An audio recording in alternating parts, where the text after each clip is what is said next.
اسلام مال کو ضرورت قرار دیتا ہے. مال ضرورت ہے. مال ایک فرد کی بھی ضرورت ہے، انڈیویجول ایک انسان کی بھی ضرورت ہے.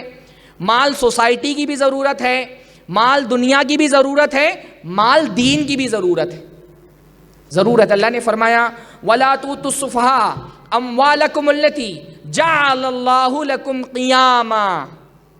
اللہ نے فرمایا وہ مال جس کو اللہ نے تمہارا قیام بنایا ہے، اس کے ذریعے سے تم کھڑے ہوتے ہو، وہ تمہاری ضرورت ہے، وہ بے وقوف لوگوں کو مت دو. بے وقوف لوگوں کے ہاتھ میں مت دو مال. یہاں کیا مراد ہے بے وقوف لوگوں سے؟ یہ آیت کا پس منظر کیا ہے؟ بچہ ہے، اس کے باپ کا انتقال ہو گیا. اب باپ نے وراثت میں بہت سارا مال چھوڑا ہے. وہ مال کس کے پاس جائے گا؟ اس کا حقدار کون ہے؟ مالک کون ہے؟ وہ بچہ. لیکن بچہ بھی چھوٹا ہے، ابھی وہ 10 سال کا ہے، 12 سال کا ہے. اگر وہ سارا مال اس بچے کے ہاتھ میں دے دیا جائے تو وہ مال سنبھال نہیں پائے گا، ضائع کر دے گا. تو اللہ نے فرمایا جب تک وہ کم عقل ہے، جب تک وہ بے وقوف ہے، جب تک وہ مال کو صحیح سے خرچ کرنا نہیں سیکھ جاتا، تب تک یہ مال اس کو مت دو، کیونکہ یہ مال تمہاری ضرورت ہے. اچھا تعبیر دیکھیے کتنی پیاری ہے. مال کس کا ہے؟ وہ مال کس کا ہے جو وراثت میں باپ نے چھوڑا ہے؟ بچے کا ہے نا. مال تو بچے کا ہے نا. تو تعبیر کیا استعمال کرنی چاہیے تھی کہ اس بچے کا مال اس کو مت دو.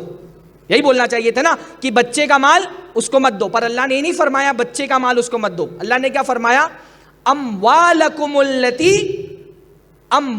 التی جعل اللہ لکم قیاما. اپنا مال جو تمہارا مال ہے وہ بچے کو مت دو. مطلب کیا ہے کہ گرچہ ملکیت کے اعتبار سے اس انڈیویجول کا مال ہے، اس بچے کا مال ہے، لیکن مال جیسے ایک فرد کا ہوتا ہے ویسے ایک سماج کا بھی ہوتا ہے. اس سے سماج کا نفع جڑا ہوتا ہے. کوئی انڈیویجول آدمی اگر مال ضائع کرتا ہے نا، وہ صرف اپنا نقصان نہیں کر رہا ہوتا، وہ پوری کمیونٹی کا نقصان کر رہا ہوتا ہے، پورے سماج کا نقصان کرتا ہے. آپ شادی میں فضول خرچی کرتے ہیں، آپ اپنا نقصان صرف نہیں کر رہے، پوری کمیونٹی کا نقصان کر رہے ہیں. تو فرمایا جو تمہارا مال ہے وہ بے وقوف لوگوں کو مت دو. کیوں؟ التی جعل اللہ لکم قیاما، کیونکہ یہ مال تمہاری ضرورت ہے. انڈیویجولی بھی تمہاری ضرورت ہے. کھانے کے لیے تم کو مال کی ضرورت، پانی کے لیے تم کو مال کی ضرورت، رہائش کے لیے تم کو مال کی ضرورت، کپڑوں کے لیے تم کو مال کی ضرورت، علاج کے لیے تم کو مال کی ضرورت. مال آپ کی ضرورت ہے.